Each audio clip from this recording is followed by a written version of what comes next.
साथियों नमस्कार। Teachers academy online coaching institute से मैं हूं डॉक्टर अम्बरीश शुक्ला। आप सबका बेहद स्वागत है आपके अपने चहेते संस्थान में। देखिए, नाटक चैप्टर से एक नया बैच शुरू हो रहा है और इस बैच का नाम है अंतिम प्रहार। टीजीटी पीजीटी 2022 के लिए अंतिम प्रहार है। इसी प्रहार में टीजीटी पीजीटी की जो स्थिति है, जो किला है, वो ध्वस्त हो जाएगा और हम सब विजयी होंगे और हम सबको नौकरी मिलेगी। यानी कि ये अंतिम टारगेट है, अंतिम लक्ष्य है। तो चलिए शुरू करते हैं नाटक से। आज की इस कक्षा का शुभारंभ करते हैं। नाटक एक ऐसा महत्वपूर्ण भाग है, महत्वपूर्ण टॉपिक है जिससे बहुत सारे प्रश्न पूछे जाते हैं और नाटकों से प्रश्न KVS, NVS, TGT, PGT, LT grade, JIC प्रवक्ता, assistant professor, LT grade Uttarakhand, BPSC, कहीं भी कोई परीक्षा देने जाइए, एलटी ग्रेड हो, चाहे वो टीजीटी का हो, चाहे वो पीजीटी का हो, चाहे असिस्टेंट प्रोफेसर स्तर का पेपर हो, हर जगह नाटक से संबंधित प्रश्न पूछा ही जाता है। तो आज के इस चैप्टर में हम लोग चर्चा करने वाले हैं नाटक से संबंधित प्रश्नों पर और नाटक के उद्भव विकास पर, और नाटक से जितने भी महत्वपूर्ण प्रश्न जुड़ते हैं, ऐसे महत्वपूर्ण प्रश्नों को मैं बहुत ही डीपली जाके आपको समझाऊंगा। निश्चित तौर पर यह क्लास आपके लिए बहुत अविस्मरणीय होने वाली, महत्वपूर्ण होने वाली है। और एक खास बात हमारी कक्षा की यह होती है, आप सब जानते हैं कि मैं क्लास में ही याद करवाने पर विश्वास करता हूं, आपको रटने के लिए प्रवृत्त नहीं करता हूं, न तो रटने के लिए फोर्स करता हूं। तो चलिए कक्षा की शुरुआत करते हैं। तो सभी लोग आ चुके हैं, सबका स्वागत है। छाया जी आ चुकी हैं, पंकज आ चुके हैं, सीमा, रेखा जी आ चुके हैं और अरुण जी आ चुके हैं। सबका स्वागत है। तो साथियों चलिए, ये लाइव क्लास जो है हम लोगों की शुरू हो चुकी है और न्यू बैच आज से स्टार्ट हो चुका है। कल से ही हम लोगों ने स्टार्ट कर दिया था। आज इसकी पहली क्लास है। तो आज सबसे पहले हम देखेंगे कि नाटक होता क्या है, हम नाटक किसे कहते हैं और नाटक की हमें आवश्यकता क्यों पड़ी। दरअसल जब हम बात करते हैं नाटक की, तो हमारे घरों में एक कहावत है, एक जुमला है जो अक्सर कहा जाता है कि ये तो बहुत नौटंकीबाज लड़का है, ये लड़की बहुत नौटंकी करती है, हमारी पत्नी बहुत नौटंकी करती है, तुम्हारी नौटंकी से मैं ऊब चुका हूं, मैं ये नाटक नहीं देख सकता, तुम नाटक करना बंद करो। इस तरह की बहुत सारी शब्दावलियां आप सब देखते हैं जहां पर नाटक शब्द को बार बार दोहराया जाता है, नाटक शब्द को लिया जाता है। नाटक शब्द वास्तव में देखें तो इसकी उत्पत्ति और विकास और उद्भव कहां से होता है? भरत मुनि से होता है। ईसा की शताब्दी से भरत मुनि जब आते हैं तो भरत मुनि के सामने एक बड़ी समस्या थी कि जो निचला तबका था वो किसी न किसी कारण से समाज से कटा हुआ था।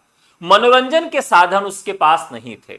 जैसे मनोरंजन के साधनों की बात करें तो जब से भारत में क्रिकेट आया, मनोरंजन के साधन सबके पास सुलभ हो गए, खास करके छोटे बच्चे और युवा वर्ग के लिए। जिसके पास पैसा नहीं भी है वो प्लास्टिक की गेंद बना लेता है, ठीक है, कूड़े की गेंद, कपड़े की गेंद बना लेता है, लकड़ी काट के उसका बैट बना लेता है, छत पे खेल लेता है, रोड पे खेल लेता है, मैदान में खेल लेता है, कहीं भी खेल सकता है। वैसे ही भारत में मनोरंजन के साधन जो थे वो उच्च वर्ग तक ही सीमित थे, राजाओं के पास ही सीमित थे। यह बात जब ब्रह्मा जी ने आचार्य नंदकेश्वर से कही तो आचार्य नंदकेश्वर ने यह बात भरत मुनि को कही कि आप एक ऐसा लिखिए वेद जिसमें सभी को मनोरंजन का बराबर हक मिल सके। तो भरत मुनि ने एक नया वेद लिखा जिसका नाम पंचम वेद रखा गया और उन्होंने चारों वेदों से कुछ ना कुछ चीजें ग्रहण की। जैसे साम वेद से उन्होंने गान ले लिया, ऋग्वेद से उन्होंने पाठ ले लिया। इस तरीके से चारों वेदों से उन्होंने कुछ ना कुछ ग्रहण करके अभिनय ले लिया, रस ले लिया, ग्रहण करके एक पंचम वेद की अवधारणा स्थापित की जिसमें 36 या 37 अध्याय हैं। नाट्यशास्त्र की बात करें साथियों तो नाट्यशास्त्र में अध्यायों की संख्या को लेकर बहुत विवाद है। कुछ विद्वान कहते हैं कि इसमें अध्यायों की संख्या 36 है, कुछ कहते हैं 37 है।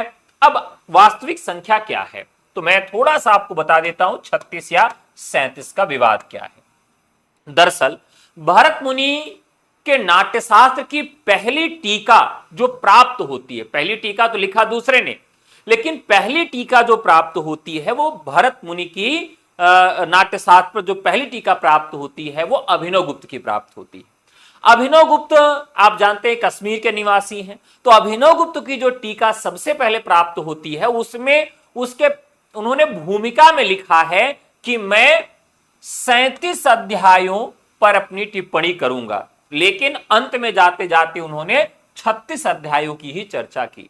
तो इससे एक चीज स्पष्ट होती है कि उस समय भी बड़ा कंफ्यूजन था, संशय था कि 36 अध्याय की 37, कुछ ऐसे पाठ हैं जहां पर 36 मिलेगा और कुछ ऐसे अध्याय हैं जहां पर आपको पाठ है जहां पर आपको 37 मिलेगा। 36 और 37 दोनों रहने पर ऑप्शन में आप किसको सही मानेंगे? तो 36 को सही मानेंगे। लेकिन अगर इस तरह का प्रश्न पूछा जाता है जहां 36 और 37 दोनों लिखा है तो आप यह मानेंगे कि वो प्रश्न ही गलत है, ऑप्शन ही उसका गलत है, क्योंकि 36 और 37 दोनों सही है। ठीक है। तो भरत मुनि के नाट्यशास्त्र की जब चर्चा की गई तो भरत मुनि ने जो नाट्यशास्त्र लिखा उस नाट्यशास्त्र को उन्होंने किस आधार पर लिखा? नाटक के आधार पर लिखा। और नाटक में उन्होंने रस को ध्यान में रखकर लिखा।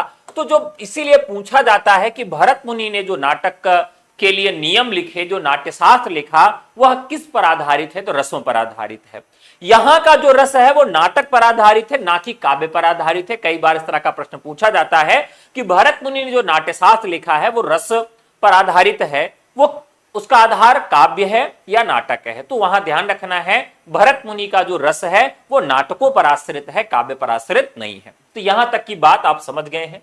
फिर एक परिभाषा लेते हैं, नाट्यम भिन्न रुचैर्यनस्य बहुधा एकम समाराधनम। यहां पर एक परिभाषा दी गई है। यह परिभाषा क्या कहती है और यह परिभाषा किसके द्वारा दी गई है, यह आप सबको बताना है। चलिए अनुमान लगाइए कि यह परिभाषा किसकी हो सकती है, यह परिभाषा किसने दिया होगा। दरअसल जब हम हिंदी में नाटकों की चर्चा करते हैं तो वहां एक सबसे बड़ा नाम आता है कालिदास का, संस्कृत साहित्य में।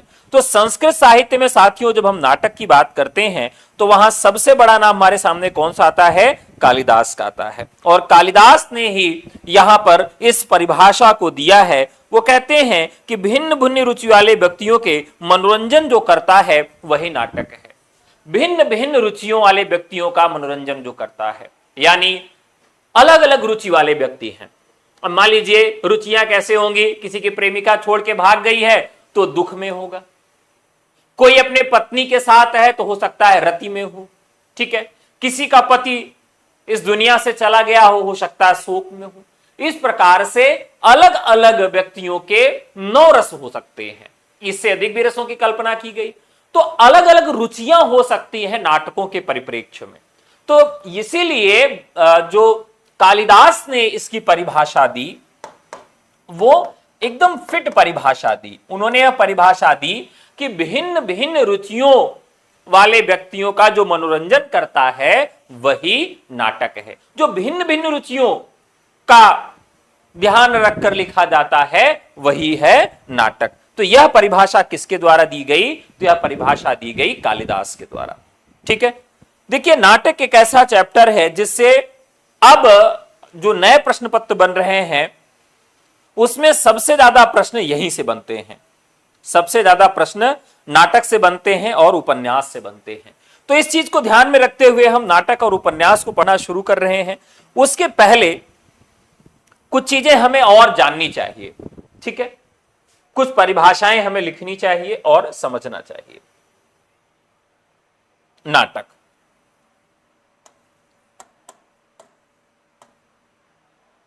नाटक देखिए हमने एक सामान्य सी परिभाषा देख ली नाटक की कि नाटक हम किसे कह सकते हैं और नाटकों के विषय में क्या परिभाषाएं हमें मिलती हैं। ठीक है। यहां पर कुछ चीजें और हमें नोट करनी होंगी नाटकों के संबंध में। नाटक का जो संबंध है वो सीधे सीधे रंगमंच से होता है। ठीक है। और नाटक की जो परिभाषा है वह भी यहीं से निर्मित होती है। तो चलिए शुरू करते हैं नाटक। ठीक है।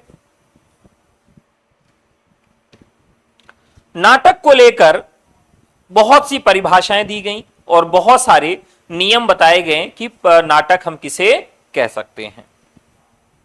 चलिए सबसे पहले बात करते हैं भरत मुनि की। यो अयम स्वभावो लोकस्य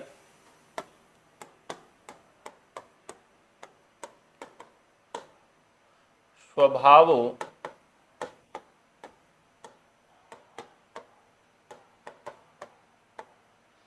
किसका स्वभाव? यो अयम स्वभावो लोकस्य सुख दुख समन्वितः, सुख दुख समन्वितः।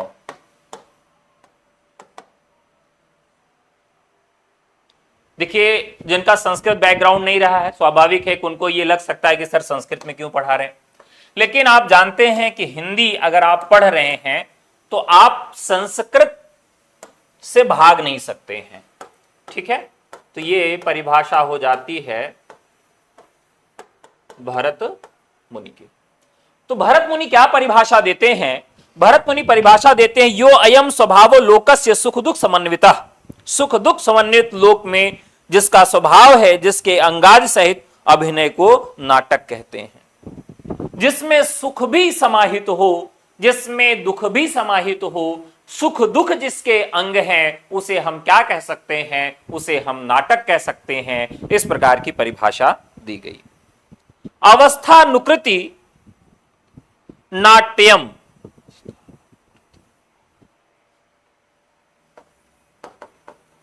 अवस्था नुकृति नाट्यम। एक परिभाषा यह भी मिलती है, अवस्थानुकृति नाट्यम, अवस्था की अनुकृति को नाटक कहते हैं। अवस्था की अनुकृति को नाटक कहते हैं। ठीक है, और ये परिभाषा आपकी किसकी है? तो ये परिभाषा है धनंजय की। अभी आप लोग मुझे कमेंट करके ये बताएं कि धनंजय का समय क्या है। देखते हैं कितना लोग सही बता पाते हैं कि धनंजय का समय क्या है। जितने भी काव्यशास्त्री हैं, सबका समय आपको याद रखना महत्वपूर्ण है। तो धनंजय का समय बताइए। तो धनंजय, देखिए, जब आप किसी के यहां जाते हैं तो अगर आपको कुछ विदाई मिलती है तो कम से कम कितने रुपए आजकल देने का चलन है? एक तो जितने लोग देख रहे हैं पहले लाइक कर दें, कम से कम जितने लाइव रहे उतने लाइक बराबर होने चाहिए। तो कम से कम 10 रुपए तो आपको मिलेगा ना आजकल विदाई में। तो यही हो गया धनंजय माने धन, और इसका मतलब हो गया 10 रुपए। तो धनंजय का समय क्या है? 10वीं शताब्दी है। इन्होंने कहा कि अवस्थानुकृति नाट्यम, अवस्था की अनुकृति को क्या कहते हैं? नाटक कहते हैं। यह परिभाषा हो गई किसकी? धनंजय की। नाटक व दृश्य जो प्रत्यक्ष कल्पना एवं अध्यावसाय का विषय बन सर्वसाधारण को आनंद देता है, यह विनोद गुप्त ने कहा था। ठीक है, अनुभवा विभावनाम, अनुभवा विभावनाम, अनुभवा मतलब अनुभाव, विभावनाम का मतलब विभाव, वर्णना काव्य मुच्यते, वर्णना काव्य मुच्यते। एक परिभाषा यह भी हमारी जनित होती है, अनुभवा विभावनाम वर्णना काव्य मुच्यते। यह परिभाषा किसके द्वारा दी गई? तो यह बहुत महत्वपूर्ण परिभाषा है महिम भट्ट की। विभाववाद के वर्णन से आनंद की उपलब्धि होती है, और यह इनके पहली लाइन की परिभाषा है। दूसरी लाइन की परिभाषा में वो कहते हैं तेषामेव प्रयोगस्तु, तेषामेव प्रयोगस्तु, जो प्रयोग में आए, ध्यान रखना है, जो प्रयोग में आए, नाट्यम गीतादि रंजितम, नाट्यम गीतादि रंजितम। यह परिभाषा है। ये दोनों लाइन आपकी एक है, मतलब श्लोक के रूप में इसकी परिभाषा उन्होंने दिया है। इस परिभाषा में महिम भट्ट ने कहा है कि विभाव के वर्णन से जब आनंद की उपलब्धि होती है तो रचना काव्य कहलाती है, और जब गीत आदि के द्वारा रंजित कर उसका प्रयोग दिखाया जाता है तो उसे नाटक कहते हैं। ठीक है, लिख ले हिंदी। विभाव आदि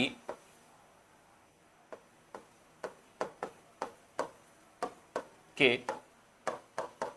प्रयोग से जब काव्य में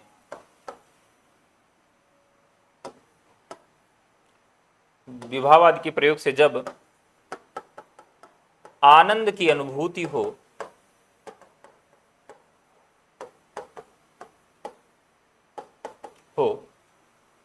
जब आनंद की अनुभूति हो तो वह काव्य है, तो वह काव्य है। जब उसे गीत आदि से रंजित कर दिया जाए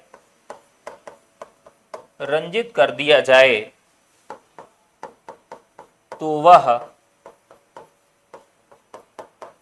नाटक है। ठीक है, तो यह नाटक की एक और परिभाषा है जो काफी महत्वपूर्ण है।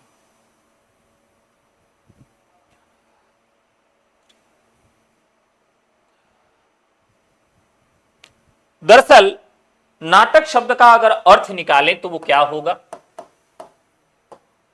तो इसका अर्थ होता है नट लोगों की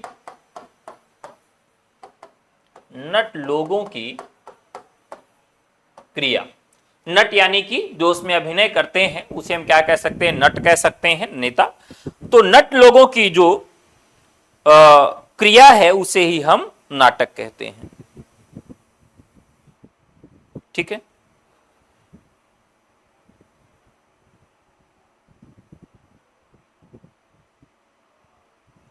नाटक जीवन की पतली प्रथाओं का दर्पण और सत्य प्रतिबिंब है।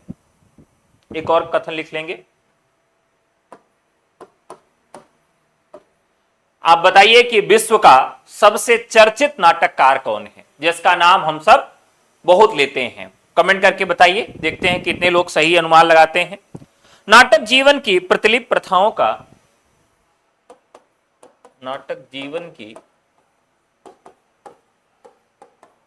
प्रतिलिपि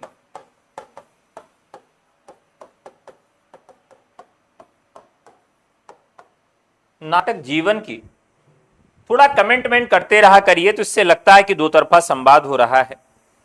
प्रतिलिपि प्रथाओं का दर्पण और सत्य का प्रतिबिंब है। दर्पण और सत्य का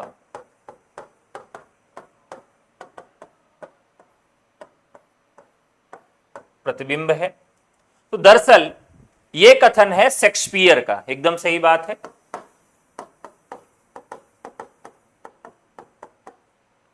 शेक्सपियर का यह कथन है। शेक्सपियर लिखते हैं, drama is a copy of life, a mirror of custom, a reflection are of truth. यह शेक्सपियर का कथन है जो उन्होंने नाटक के विषय में कहा है। ठीक है,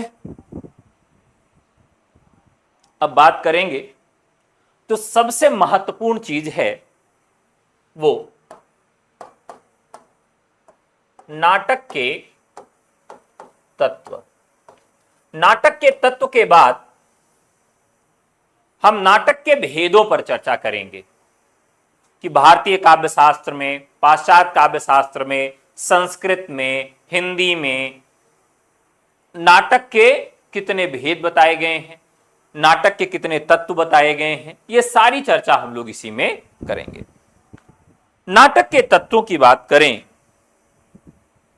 तो यहां पर अलग अलग जगहों पर अलग अलग नाटक के तत्व बताए गए हैं। सबसे पहले बात करेंगे संस्कृत साहित्य में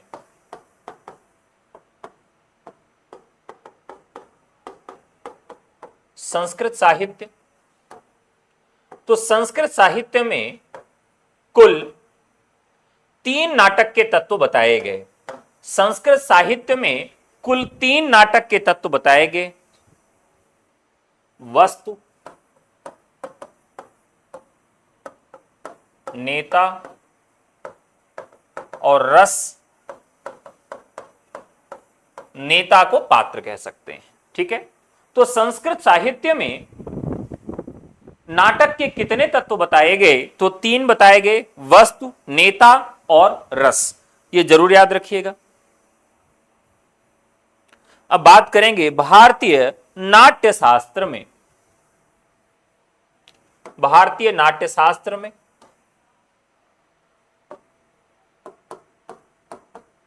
भारतीय नाट्य शास्त्र में नाटक के कुल कितने तत्व बताए गए? तो नाटक के यहां पर कुल 4 तत्व बताए गए। ध्यान रखिएगा, यह चौथा तत्व कौन सा आ जाता है जो कि भरत मुनि के यहां मिलता है, संस्कृत साहित्य में नहीं मिलता। वो आ जाता है वस्तु, नेता, रस और अभिनय। यानी नाटकों में अभिनय नामक तत्व की चर्चा सबसे पहले पहल कहां होती है? तो वह भारतीय नाट्य शास्त्र में होती है। भारतीय नाट्य शास्त्र में पहली बार अभिनय की चर्चा हुई। शुरू के जो 3 तत्व हैं वह भारतीय संस्कृत साहित्य में मिल जाते हैं, ठीक है। अब बात करते हैं पाश्चात्य साहित्य में। पाश्चात्य साहित्य में कुल कितने तत्व माने गए हैं? तो पाश्चात्य साहित्य में 1, 2, 3, 4, 5 और 6। तो साथियों, ये 6 तत्व जो माने गए यह पाश्चात्य साहित्य में माने गए और उनकी संख्या कुल मिलाकर 2 और बढ़कर 6 हो गई। वस्तु, नेता, अभिनय और रस। ये 4 तो हम लोग देख रहे थे कि नाट्य शास्त्र में आपको मिल ही गया था। 2 चीजें यहां पर और जुड़ी। एक तो जुड़ा संवाद और एक जुड़ा संकलन त्रय।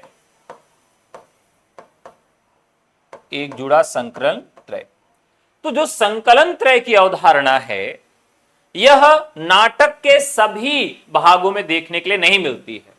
संकलन त्रय की जो अवधारणा है, नाटकों का एक भेद है, एकांकी मात्र में ही देखने के लिए मिलती है। संवाद जो था वह नाट्य शास्त्र में अभिनय के अंतर्गत ही था, क्योंकि जब आप अभिनय करेंगे तो उसमें संवाद तो करेंगे ही, बातचीत तो करेंगे ही। तो संवाद अब चाहे बात करें या ना करें, क्योंकि अभिनय भी कई प्रकार का होता है ना। अब मान लीजिए हमने ऐसे कर दिया ना, अब आप देखिए कि शाहरुख खान के एक स्टाइल है, ऐसे करते हैं ना, तो उसका एक संवाद ही है। तो हम क्या करते हैं कि खने खने नयन कौन अनुसरई, कोई 16 वर्ष की युवती है, होडसी है, तो अपने आंख के कोरों से किसी को स्कैन कर लेती है, ऐसे देखेगी, क्योंकि उसके अंदर लज्जा और हया है। जब वही 20, 22, 25 साल की हो जाएगी तो अखिया में अखिया डाल के सजना, आंख में आंख डाल के बात करेगी। लेकिन 16 वर्ष की है तो कैसे, आंखें के कोरों से देखेगी ऐसे। तो ये अभिनय है।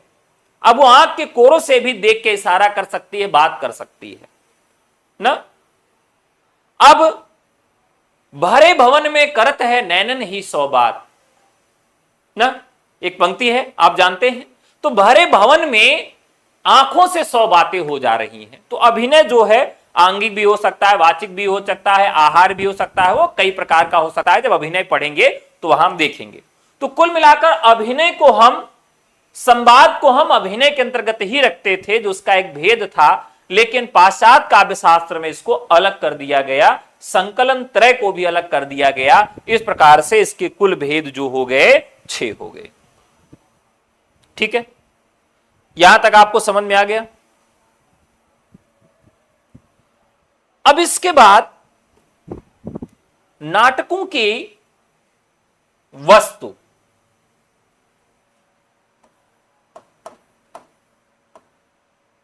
नाटकों की वस्तु, वस्तु क्या है? वस्तु को ही हम और किस नाम से जानते हैं? तो वस्तु को हम जानते हैं कथा वस्तु के नाम से। ठीक है, नाटक की कथा वस्तु, नाटक की कथा वस्तु। यहां से एक प्रश्न पूछा जाता है कि मुख्य रूप से नाटकों की कथा वस्तु कितने प्रकार की होती है? नाटकों की कथा वस्तु कितने प्रकार की होती है? तो नाटकों की कथा वस्तु 3 प्रकार की होती है। अगर आप सब जानते हो तो कमेंट करके हमें जवाब दें कि 3 प्रकार वो कौन कौन से हैं। ठीक है, हम बताते हैं। पहला है प्रख्यात, दूसरा है उत्पाद्य और तीसरा है मिश्र। तो साथियों, नाटक जो होता है, नाटक की जो कथा वस्तु होती है वह कितने प्रकार की होती है? तो याद रखिएगा, नाटक की जो कथा वस्तु होती है साथियों, वो 3 प्रकार की होती है। पहला होता है प्रख्यात, दूसरा होता है उत्पाद्य और तीसरा होता है मिश्र। यानी कि 3 प्रकार की कथा वस्तु होती है। ठीक है, प्रख्यात जो होती है वह क्या होती है? प्रख्यात क्या होती है? तो यहां पर इतिहास और पुराण। तो जो प्रख्यात कथा होती है वह ऐतिहासिक हो सकती है, या उस कथा में पुराण हो सकता है। इतिहास प्रमाणों पर आधारित होता है, इति धन ह्रास, जिसका ह्रास हो चुका है, जिसके साक्ष्य मिलते हैं। और पुराण जो होते हैं यह मिथकों से संबंधित होते हैं, जिनका इतिहास से बहुत खासा संबंध नहीं होता है। तो यहां पर इतिहास और पुराण से संबंधित जो कथाएं होती हैं, इतिहास और पुराण से जो कथाएं संबंधित होती हैं, उन कथाओं को प्रख्यात कथा कहा जाता है। और उत्पाद्य यानी जिसका जन्म स्वयं से दिया गया है, यानी वो जो है वह कवि के द्वारा या रचनाकार के द्वारा स्वयं जन्म दी गई है, अर्थात उसको हम क्या कहेंगे? कल्पना श्रित कहेंगे। पूरी कल्पना कर दी गई, जहां पर उसका न तो इतिहास से कोई संबंध है, ना ही पुराणों से उसका कोई संबंध है। वो रचनाकार ने स्वयं उत्पादित कर दिया, स्वयं ने उसने उसका जन्म दिया है। इसलिए इस कथा को हम क्या कहेंगे? कल्पनाश्रित कहते हैं, जो रचनाकार के कल्पना पर आश्रित होती है। और फिर आती है मिश्र। तो जिस कथा में प्रख्यात और उत्पाद्य दोनों मिला रहता है, जिस कथा में प्रख्यात और उत्पाद्य दोनों मिला रहता है, उस कथा को हम क्या कहते हैं? मिश्र कथा कहते हैं, जो कल्पनाश्रित और इतिहास और पुराण पर आधारित होती है। कल्पनाश्रित, इतिहास पर आधारित।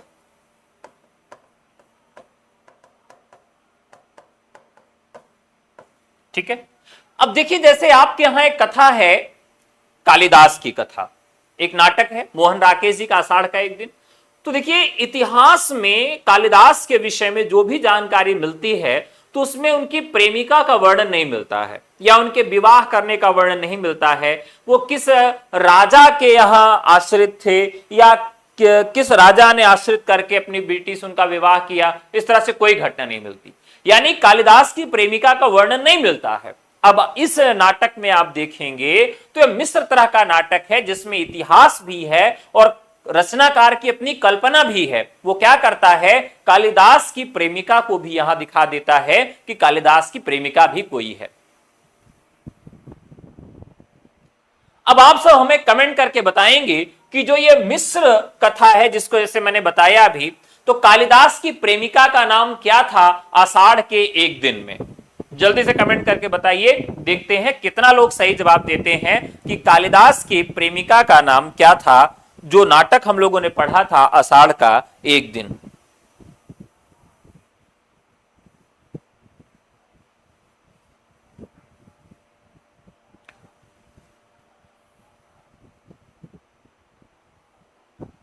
यहां तक आप सब समझ लिए? चलिए अब आगे बढ़ते हैं। यहां बात करेंगे जो कथा होती है वह कितने प्रकार की होती है।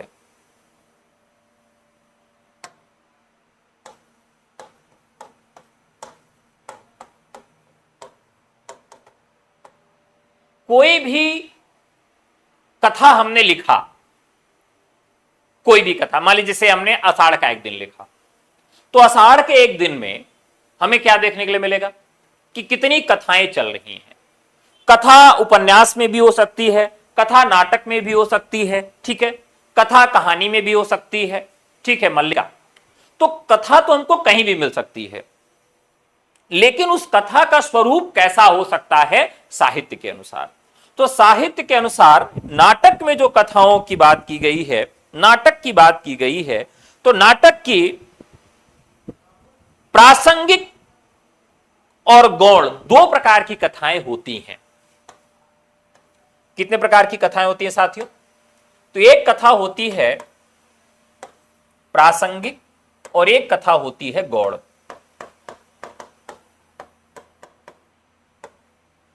प्रासंगिक कथा और दूसरी होती है गौण कथा। देखिए आप लोगों ने फिल्में देखी होंगी, स्वाभाविक है। तो फिल्म में होता क्या है कि एक कथा शुरू से अंत तक चलती रहती है। नायक और नायिका की कथा है। नायक किसी तरीके से नायिका को गुंडों से बचा लेता है, फिर नायक नायिका से प्रेम करने लगता है, नायिका को पाना चाहता है, नायिका उसकी कोई कमी जान जाती है, वो उससे दूर जानी चाहती है, फिर पिता उसके विवाह नहीं करने देना चाहते हैं। इस तरह से होते होते अंत में क्या होता है कि शादी होने वाली होती है, सब कुछ ठीक होता है, फिर जो है दोनों अलग हो जाते हैं, फिर एक हो जाते हैं। लेकिन इसी बीच में एक और कथा चलती रहती है। जो नायक है, उस नायक का जो सह अभिनेता है, जो पीठ मर्द नायक है, उसकी भी कथा चलती रहती है। वो क्या करता है, वो भी किसी से प्रेम करता है। तो मुख्य कथा के साथ साथ एक गौण कथा भी साथ में चलती रहती है। जैसे उपन्यास की बात करें तो उपन्यास में प्रेमचंद का जो उपन्यास है, इस पे सबसे ज्यादा आरोप यही लगा कि इसमें कई कथाएं एक साथ चलती हैं। गांव की कथा अलग चल रही है, शहर की कथा अलग चल रही है। इस वजह से उसके कथानक में कसावट नहीं आ पाई है। तो कथानक में कसावट न आने के पीछे का कारण यह था कि कई कथाएं चल रही थी। तो जो नाटक होता है इसमें भी दो तरह की कथाएं चलती हैं। दो कथाएं चलती हैं, एक प्रासंगिक कथा होती है और एक गौण कथा होती है। कितनी कथाएं होती है साथियों? तो दो कथाएं होती हैं, एक प्रासंगिक कथा होती है और एक क्या होती है, गौण कथा होती है। प्रासंगिक कथा में क्या देखने के लिए मिलता है और गौण कथा में क्या देखने के लिए मिलता है, यह नाटक में पूछा जाता है। तो एक होती है पताका और एक होती है प्रकरी। ध्यान रखिएगा, एक होती है आपकी पताका और एक होती है प्रकरी। यहां से प्रश्न आपके यहां पूछा जाएगा। पताका, एक होगी पताका,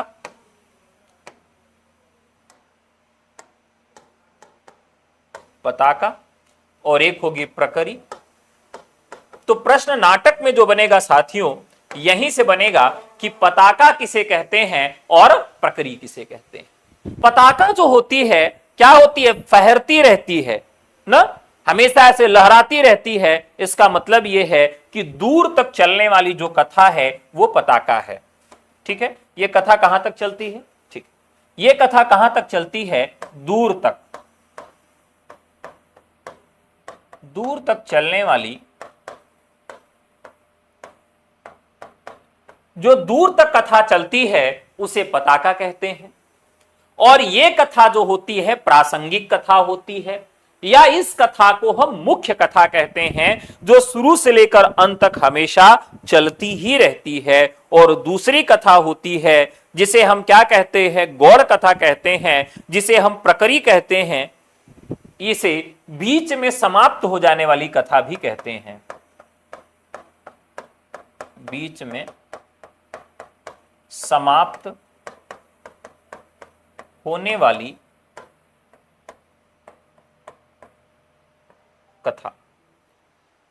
यहां तक सबको समझ में आ गया कि नहीं आ गया, एक बार आप लोग कमेंट करके बता दीजिए, यहां तक आप सबको समझ में आ गया कि नहीं आ गया।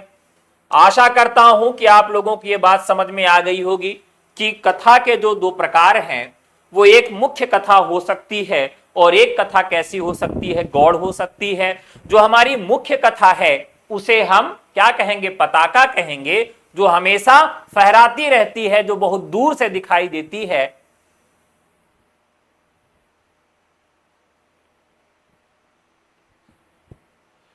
सर अगर सब्जेक्ट हिंदी है तो पीएचडी किस भाषा में होगा, हिंदी में ही होगा। तो यहां प्रासंगिक कथा जो है वह पताका है और गौड़ कथा जो है वह प्रकरी है। ठीक है,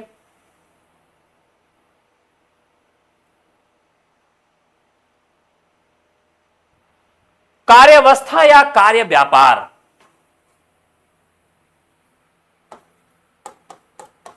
कार्यावस्था या कार्य व्यापार। देखिए ये शब्दावलियां जो हैं वो परीक्षा के दृष्टिकोण से बहुत महत्वपूर्ण होती हैं। तो कार्यावस्था और कार्य व्यापार भी आपको, कार्यावस्था और कार्य व्यापार आपको समझना आवश्यक है कि यह क्या होता है।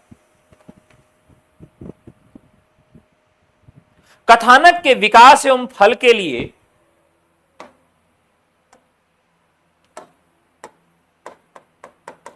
कथानक के विकास एवं फल के लिए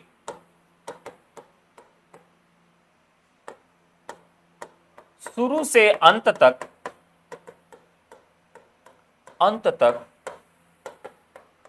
किया जाने वाला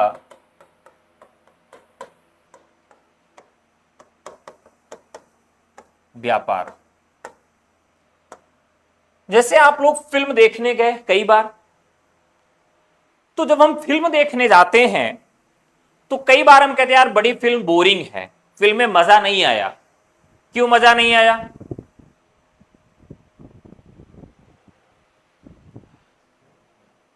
क्यों मजा नहीं आया? कहा कि यार पहला जो एपिसोड था या जो फर्स्ट हाफ था वो तो बड़ा मजेदार था, लेकिन बाद वाला जो था बड़ा बोरिंग था, बहुत बोरिंग था, मजा नहीं आया। तो इसका मतलब यह है कि अगर ये समस्याएं रहेंगी तो हम अगर पढ़ेंगे तो यहां मजा नहीं आएगा। क्यों मजा नहीं आएगा? क्योंकि अगर कथा के विकास में अगर हर समय इन चीजों का ध्यान नहीं रखा गया, यानी कार्यावस्था या कार्य व्यापार का ध्यान किसी नाटक में या किसी फिल्म में नहीं रखा गया है, तो स्वाभाविक है कि दर्शक यही कहेगा कि यार मजा नहीं आया। तो मजा कब आएगा? जब कार्यावस्था और कार्य व्यापार जो है यह बहुत अच्छे से किया जाएगा। ठीक है, तो कार्यावस्था या कार्य व्यापार की दृष्टि से हम इसको कितने भागों में बांटते हैं? तो कार्यावस्था या कार्य व्यापार, कार्यावस्था 5 प्रकार की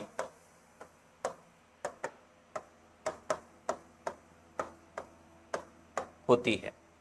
यहां से प्रश्न पूछा जाता है कि 5 प्रकार की कार्यावस्थाएं होती हैं नाटक में, ये 5 स्टेप्स होते हैं। अगर इसमें अगर समस्या है तो आप यही कहेंगे कि बड़ी बोरिंग थी, मजा नहीं आया। ठीक है,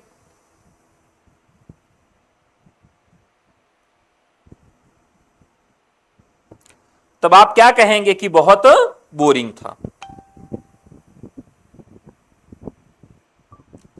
बाकी जो इनके तत्व हैं उन तत्वों पर भी बात करेंगे साथियों, नाटक के तत्वों पर, कथावस्तु और पात्र किस प्रकार के होते हैं, भाषा शैली कैसी होती है, अभिनेता और रंगमंच किस प्रकार का होता है, इस सब पर हम लोग डीपली बात करेंगे। ठीक है, इस पर हम विस्तृत बात करेंगे। हाँ जी अरुण जी, आप एकदम सही जवाब दे रहे हैं। तो हम देख रहे हैं कार्यावस्था।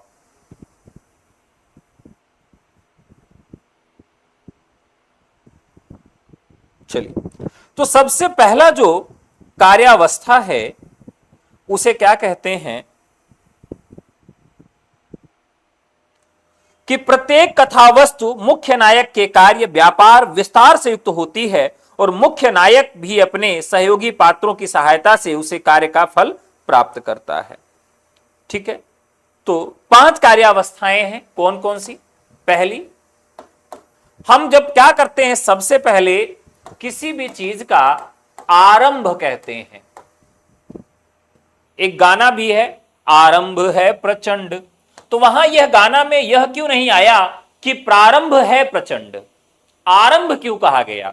प्रारंभ और आरंभ में अंतर क्या है? तो प्रारंभ और आरंभ में वही अंतर है जो स्टार्ट और रीस्टार्ट में होता है। इसीलिए गाना क्या आया? आरंभ है प्रचंड, प्रारंभ है प्रचंड, इस तरह का गाना नहीं आया। तो क्या आया? आरंभ। आरंभ का मतलब क्या होता है? जब हम नाटक का आरंभ करते हैं,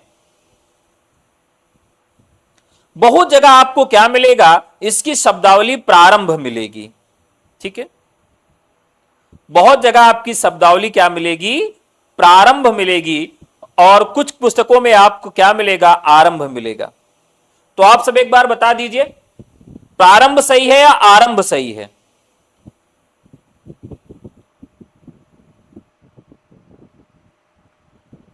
बताइए, बताइए फटाफट कि आपके अनुसार आरंभ होगा या प्रारंभ होगा?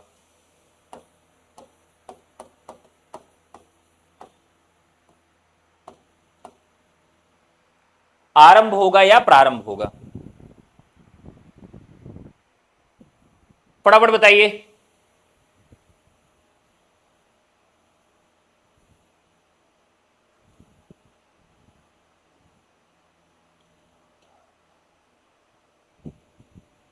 चलिए बताइए।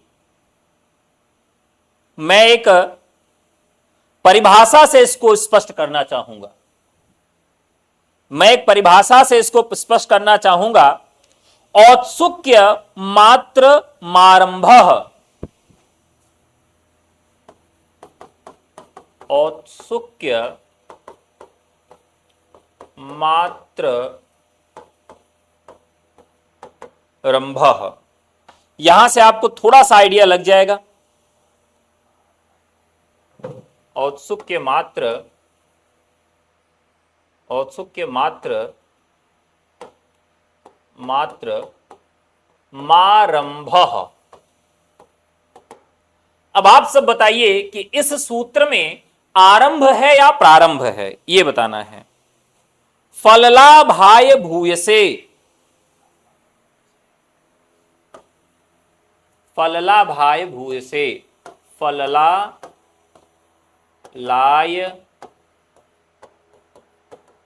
भूयसे। अब आप बताइए किस परिभाषा से आपको आरंभ मिल रहा है या प्रारंभ मिल रहा है? अब यहां ध्यान रखिए कि क्या है कि औत्सुक्य मात्र मारंभ, मारंभ में आ है और ये अब अगर बाहर कर दे तो मात्र धन आरंभ बराबर मात्र आरंभ, तो यहां यही होगा, आरंभ होगा। और यह परिभाषा जो है वो कहां से निर्मित की गई है? तो यहां पर ये धनंजय के अनुसार यह परिभाषा दी गई है 10 रूपक से।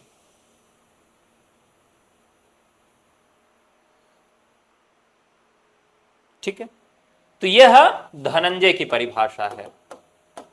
अभी हम लोगों ने धनंजय धनिक का समय भी पढ़ा था। तो एक चीज तो आपकी कंफर्म में हो गई कि ये आरंभ है। आरंभ दरअसल होता क्या है? आरंभ होता क्या है? इसमें फल का बोध प्राप्ति और आकांक्षा का उदय होता है।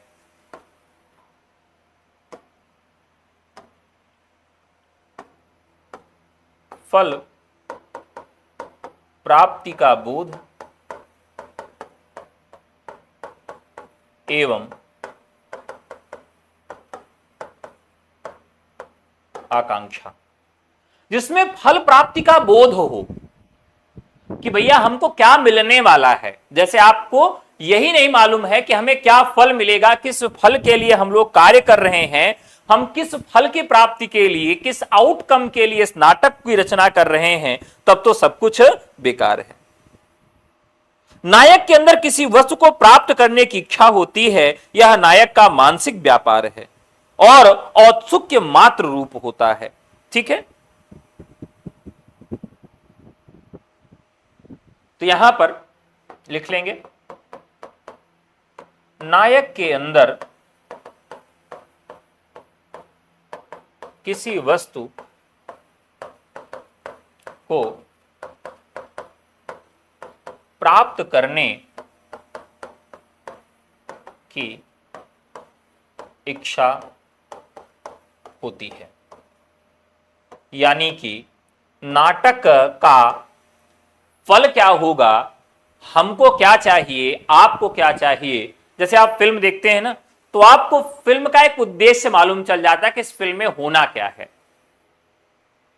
अब फिल्म आई, मान लीजिए जैसे कोई फिल्म आई, तो आपको लग गया कि अच्छा इसमें नायक और नायिका का प्रेम का प्रमुख उद्देश्य है, जिसमें कहते जाओ जी लो अपनी जिंदगी सिमरन। तो लगता है कि हाँ सिमरन का उनसे मिलन हो जाएगा, यही उद्देश्य है, यही फल प्राप्ति है इनके लिए। भारत पाकिस्तान के संबंधों को लेकर दिखाया जाता है कि चलिए भारत और पाकिस्तान का युद्ध होगा, भारत जीत जाएगा, ये इसकी फल प्राप्ति है। तो यहां पर हमको आरंभ में ही क्या लग जाता है, फल की प्राप्ति क्या होनी है, यह नायक के द्वारा वहां पर दिखा दिया जाता है। ठीक है, अब जैसे आप लोग हिंदी की कक्षा कर रहे हो, तो आप लोग किस लिए कर रहे हो, किस लिए आपने आरंभ किया है पढ़ाई करना? क्योंकि आप सब नायक हो और आप सबको किस फल की प्राप्ति होनी है? नायिका की नहीं, टीजीटी की प्राप्ति करनी है, पीजीटी की प्राप्ति करनी है, किसी को जेआरएफ बनना है, किसी को असिस्टेंट प्रोफेसर बनना है ना। सबकी अलग अलग जो है वह आरंभ है। आप अपने फल की प्राप्ति की कामना अपने मन में करते हो, फिर और क्या करते हो साथियों, आगे बढ़ते हो। तो दूसरा जो अवस्था हो जाती है, जब आपको जो फल प्राप्त करना है उसके लिए आप क्या करोगे, आरंभ के बाद आप क्या करोगे, प्रयत्न करना चालू कर दोगे। क्या कोई चीज बिना प्रयत्न करे हुए मिलती है? नहीं मिलती। आपको सिलेक्शन भी कर लेना है तो आपको प्रयत्न करना पड़ेगा, और प्रयत्न के बिना कुछ नहीं होगा। ठीक है,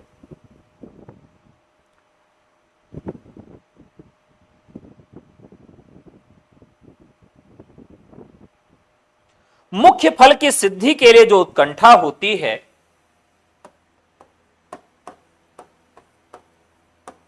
मुख्य फल की सिद्धि के लिए जो उत्कंठा होती है, वह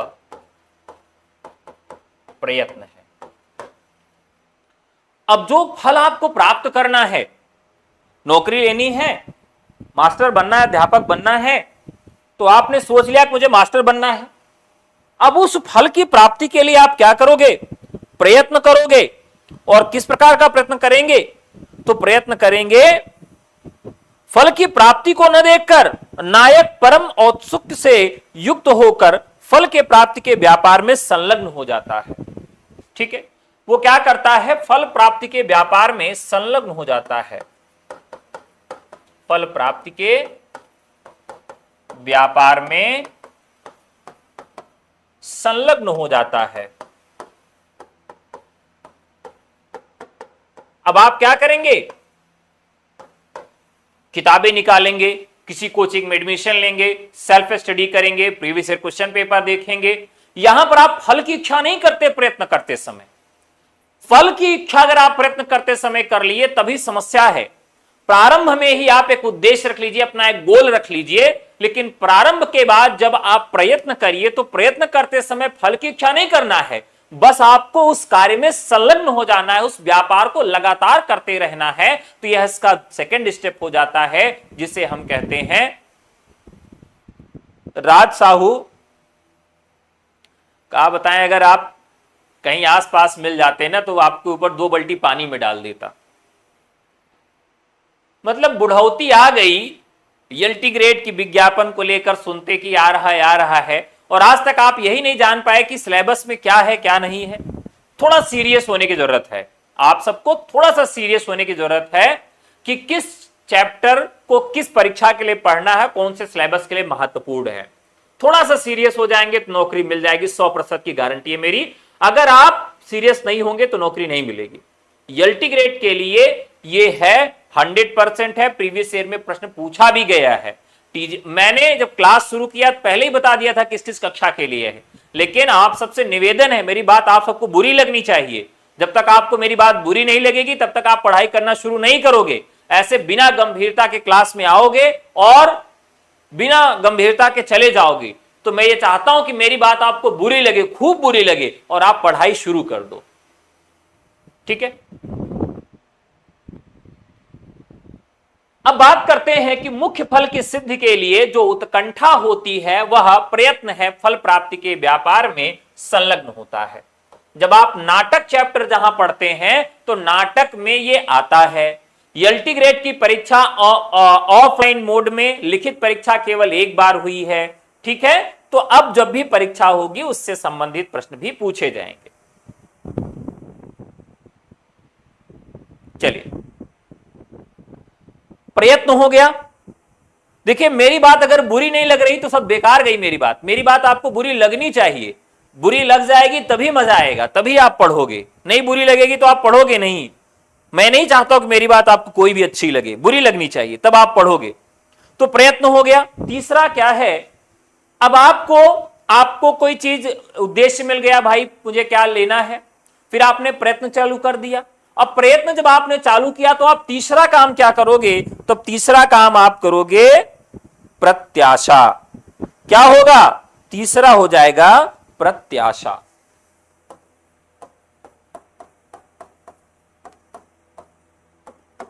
ठीक है, प्रत्याशा आप तीसरा काम करेंगे।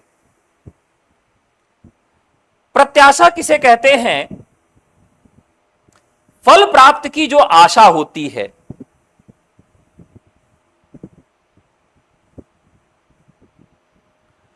फल प्राप्ति के उपाय मौजूद रहें और उसके विघ्न भी विद्यमान रहें। फल प्राप्ति के साधन एवं विघ्न जहां दोनों मौजूद रहें।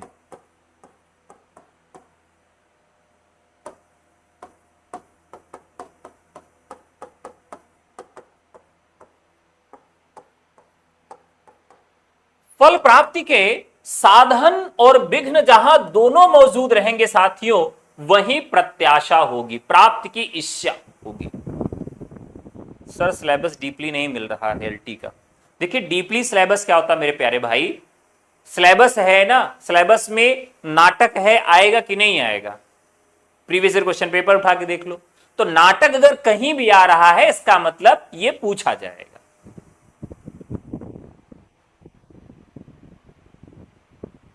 ठीक है, चलिए आगे बढ़ते हैं। तो प्रत्याशा में बात कर रहे हैं कि फल प्राप्ति के साधन एवं विघ्न जहां दोनों मौजूद रहें उसे क्या कहेंगे, प्रत्याशा कहेंगे। विघ्न की आकांक्षा से फल प्राप्ति की थोड़ी संभावना बनी रहे।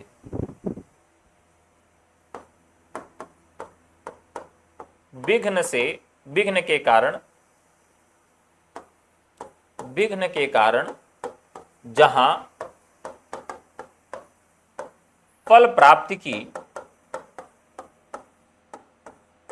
थोड़ी आशा बनी रहे।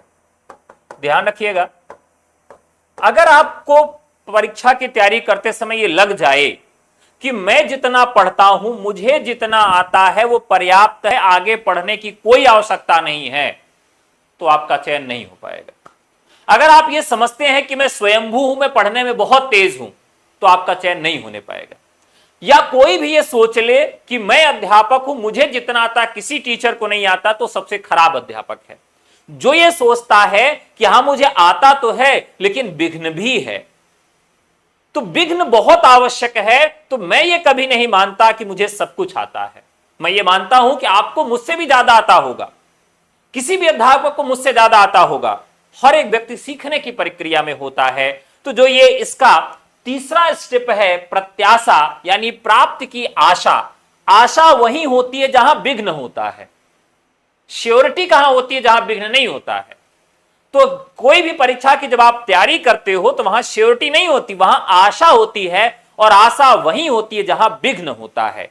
तो जहां विघ्न होता है वहीं आशा होती है, और इसी विघ्न को दूर कैसे करना है, यही आपको पढ़ना है। तो इसीलिए जो तीसरा स्टेप है नाटक का, वो क्या होता है? प्रत्याशा। सबसे पहले आपने किसी चीज को आरंभ कर दिया, आरंभ में आपने एक गोल रख लिया, आरंभ करने के बाद फिर आपने क्या रखा? दूसरा रखा आपने, जिसे हम क्या कहते हैं? दूसरा, दूसरा हमने उसे रख दिया प्रयत्न। फिर आपने प्रयत्न करना चालू कर दिया, प्रयत्न करते करते फिर आपको प्रत्याशा हुई, और फिर चौथे स्थान पे होगी नियताप्ति। चौथे स्थान पे क्या होगी? नियताप्ति होगी। नियताप्ति, ये सब याद रखिएगा। यहां से जो प्रश्न पूछा जाता है,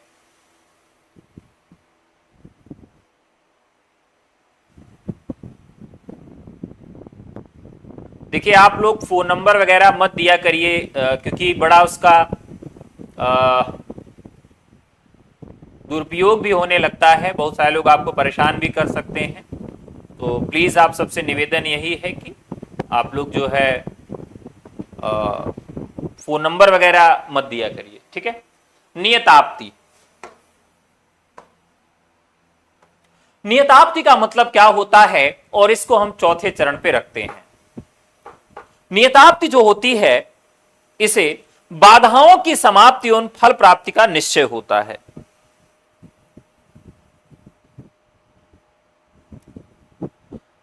उपाय के सफलता के द्वारा जब फल प्राप्ति नियत अर्थात सुनिश्चित हो जाती है, तो उसे नियताप्ति कहते हैं।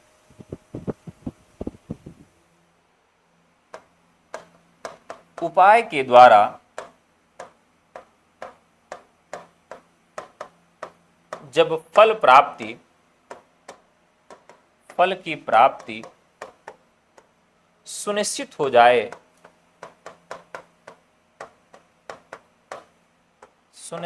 जाए, तो उसे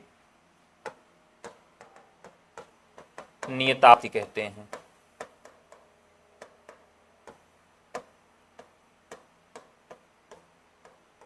आपने बहुत सारे उपाय कर लिए, और उन उपायों के बाद ये निश्चित हो गया कि चलो ठीक है, अब हमको जेआरएफ कर लेना है, अब हमें टीजीटी मेरा क्लियर हो जाएगा, पीजीटी हमको क्लियर हो जाएगा।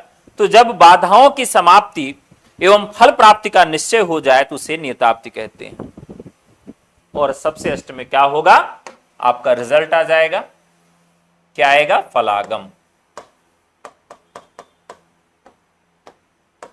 फलागम में क्या होगा? आपको उस फल की प्राप्ति हो जाएगी, ठीक है। यह अवस्था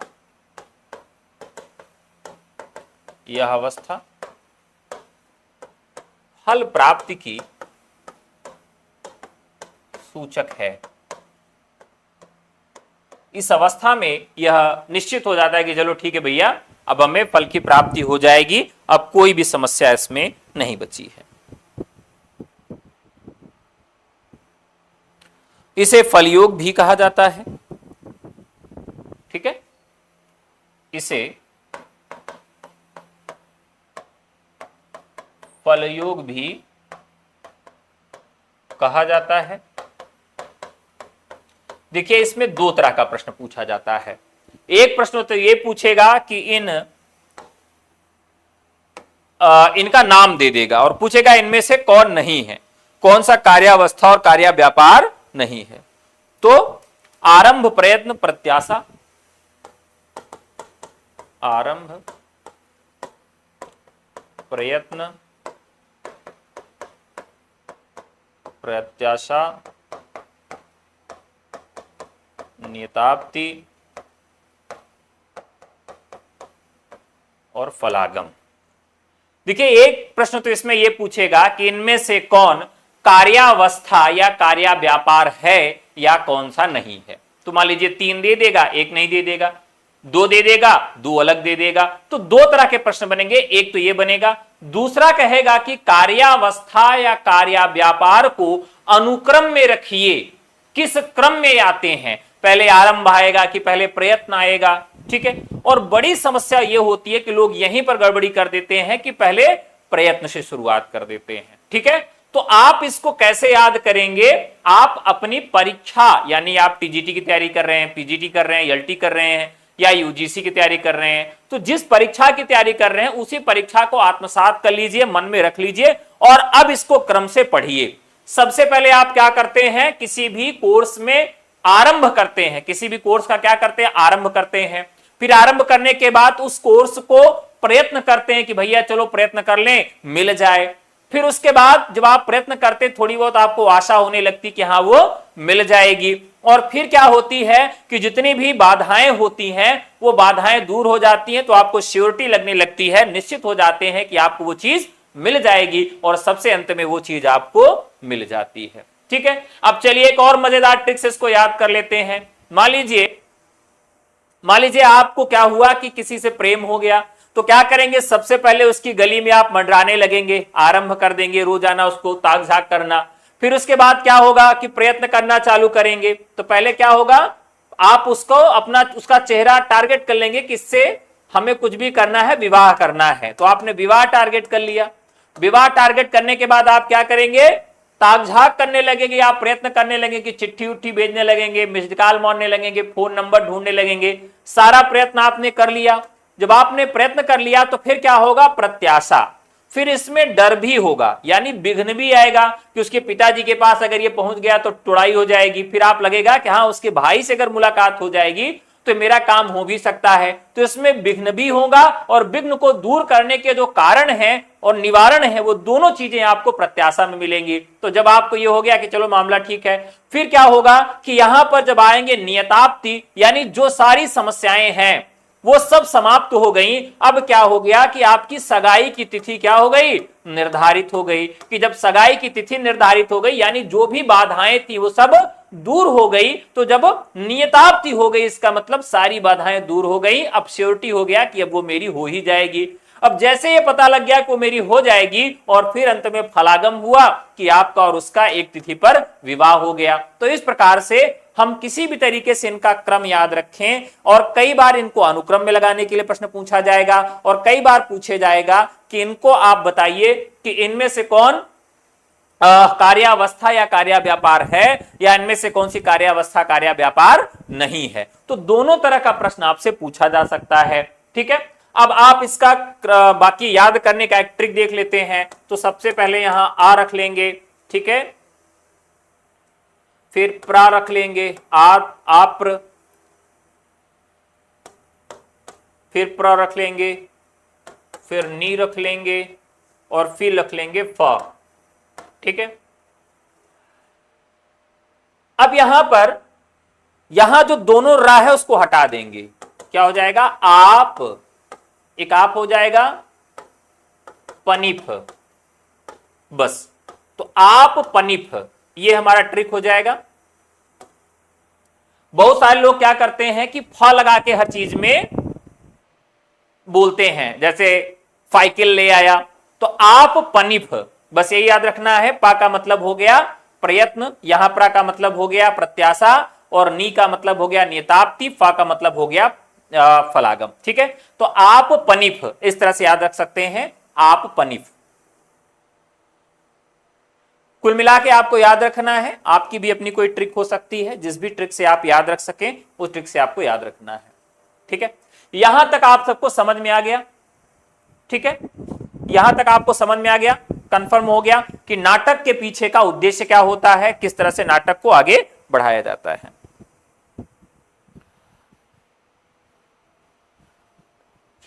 अब यहां पर अर्थ प्रकृतियों की बात करेंगे। अर्थ प्रकृतियां, देखिए ये जो चैप्टर है अब जो बताने जा रहा हूं ये मोस्ट इंपॉर्टेंट है। ठीक है, ये मोस्ट इंपॉर्टेंट है साथियों कि अर्थ प्रकृतियां क्या होती हैं। अभी हम लोगों ने क्या पढ़ा था, कार्य व्यापार पढ़ा था, कि यानी कि हमने एक गोल रखा और उसे प्राप्त कर लिया, आरंभ किया और फलयोग तक पहुंच गए।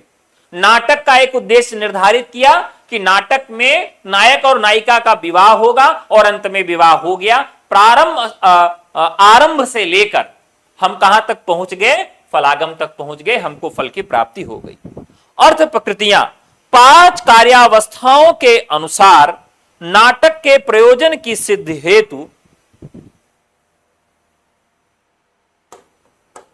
नाटक के प्रयोजन की सिद्धि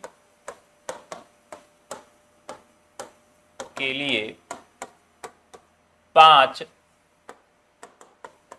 अर्थ प्रकृतियां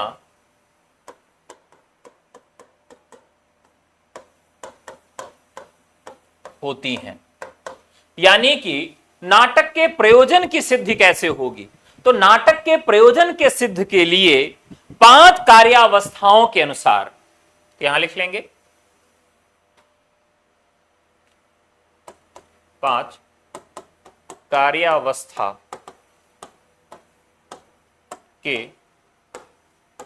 अनुसार, 5 कार्यावस्था के अनुसार नाटक के प्रयोजन की सिद्धि के लिए 5 अर्थ प्रकृतियां होती हैं। तो 5 अर्थ प्रकृतियां होती हैं और 5 कार्यावस्थाएं होती हैं।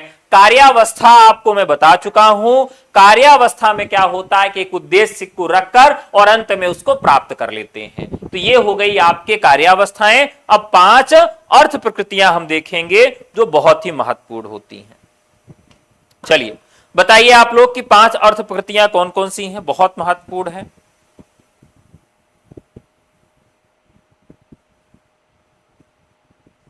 अर्थ प्रकृतियां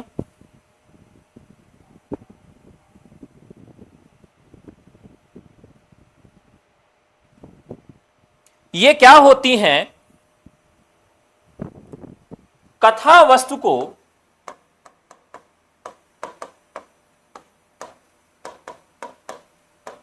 कार्य की तरफ बढ़ाने में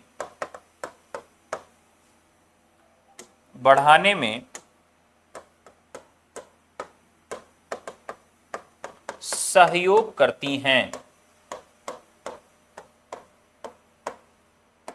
समझ में आ गया क्या करती हैं ये करती हैं कथा वस्तु को कार्य की तरफ बढ़ाने में सहयोग करती हैं।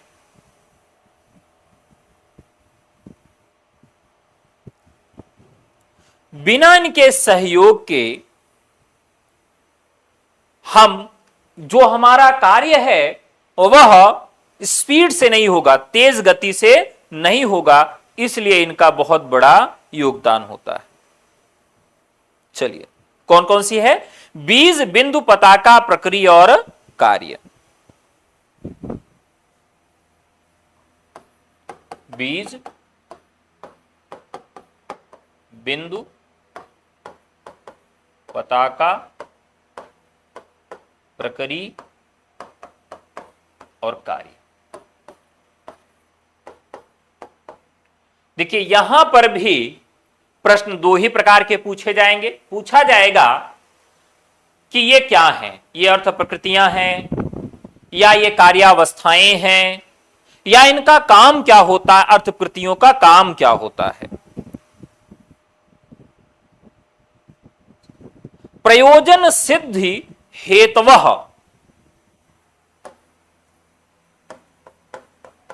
प्रयोजन सिद्धि हेतवः, यहां यह प्रश्न पूछा जा चुका है कि प्रयोजन सिद्धि हेतवः किसे कहा गया है। तो ध्यान रखिएगा, ये नाटक के प्रयोजन की सिद्धि में सहायक होती हैं। ये नाटक के प्रयोजन की सिद्धि में सहायक होती हैं, इसीलिए इसे क्या कहा गया, इसे प्रयोजन सिद्धि हेतवः कहा गया। और किसने कहा है, तो विश्वनाथ एवं धनिक ने यह परिभाषा दी है। विश्वनाथ और धनिक ने यह परिभाषा दी कि यह प्रयोजन सिद्धि हेतवः है। क्या है ये, तो ये प्रयोजन सिद्धि हेतवः है, अर्थात ये प्रयोजन किसका प्रयोजन, नाटक का जो प्रयोजन है, नाटक के प्रयोजन की सिद्धि में यह बहुत सहायक होती हैं। कथा वस्तु को प्रधान फल की ओर अग्रसर करने वाला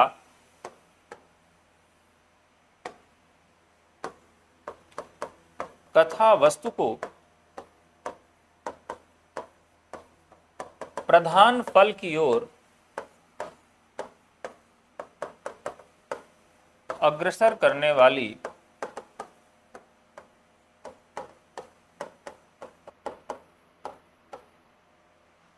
यह अर्थ प्रकृतियां होती हैं।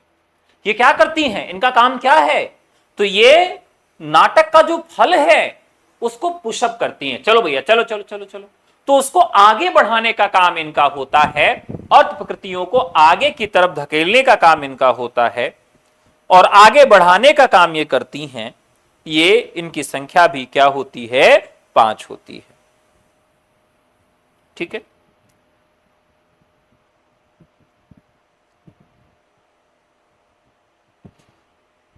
तो आज की कक्षा यहीं तक। कल बाकी और भी चर्चा करेंगे। कल किस पे चर्चा करेंगे, नोट कर लीजिएगा। कल हमारी लोगों की चर्चा होगी अर्थ संधियां, 5 संधियां हैं। अर्थोपछेदक पर बात होगी।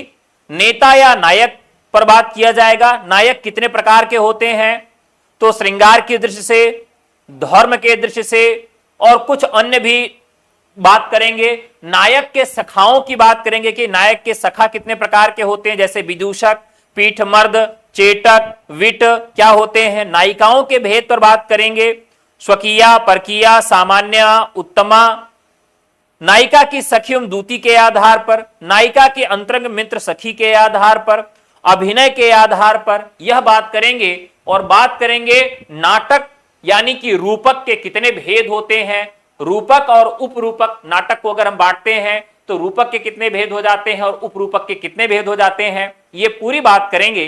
अगर आप हमारे नए बैच से जुड़ना चाहते हैं, प्रवेश लेना चाहते हैं, तो साथियों व्हाट्सएप करके जुड़ सकते हैं। हमारा नंबर है 9628 95 92 37। तो आज की कक्षा आप सबको कैसी लगी कमेंट करके जरूर बताइएगा। कल पुनः आप सबसे मुलाकात होगी।